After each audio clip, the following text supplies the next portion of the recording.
Nikhil, I find it very interesting because, like I asked earlier as well, who refuses extra money? It's a reward for your hard work and victory, and yet Rahul Dravid has done it. Why do you think that he has taken this gesture, Nikhil?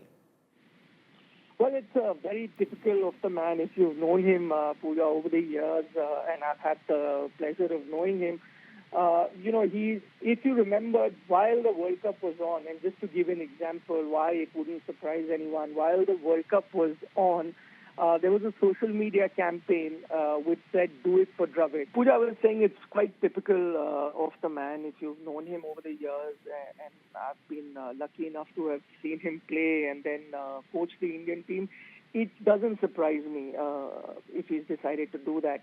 But I was just quoting another example that happened during the World Cup, just to illustrate further why is it that someone like a Rahul Dravid would have decided to refuse even this bonus. There was a campaign which said "Do it for Dravid" while the World Cup was on, and that was a social media campaign. It was also a campaign that was pushed by the broadcaster.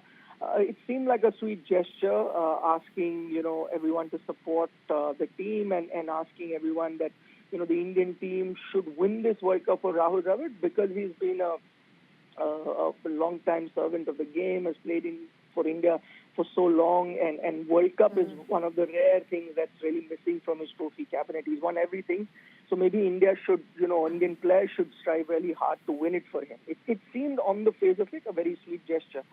But when the same question was posed to Rahul Dravid about this campaign, the first thing he said is that, no, I don't want this campaign. And he requested the broadcasters to remove those hashtags, say, don't do it, because he said, this is against my values. This is not who I am. Wow. Why should they be winning it for me? They should win the World Cup for India. And then he quoted an example of a mountaineer who said that, why do you want to climb Mount Everest? He was asked, and he said, I don't want to climb it for anyone. I want to climb it because it's there. So he said, I want the Indian team to win the World Cup because it's there. I don't want them to win it for me. So just to give you another example, what sort of a person he is. And if you followed his career, I mean, you look at the records that he has. I think if you were to make a list of India's all-time great batsmen, he's definitely going to feature in that. One of the highest run getters for India in both ODI as Test cricket. So that's the kind of stature he has in cricket. Yet we seldom hear from him after his retirement. He's always a private man, very quiet man. He was asked to coach Indian team long ago, and who would miss that opportunity?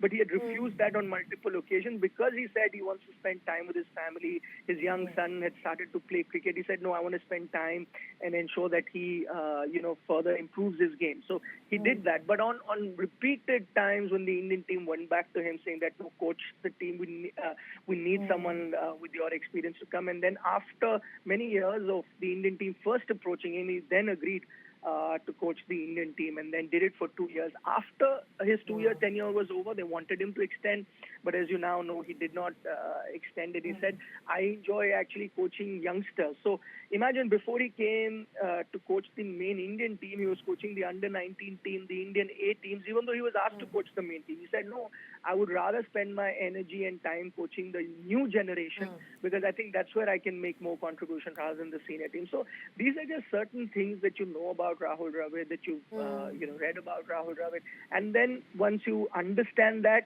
then it doesn't surprise you that he's refused the money that was offered to him. And it's not, like you're mentioning, it's not about one-off incident. It's a career where there's a certain way that he has represented himself, his values like you're talking about, and repeatedly ensuring how team is kept together, and on screen keeping a certain calm, but known as Mr. Wall for a reason. Rahul Dravid, is bowing out as a gentleman that he's always been known as.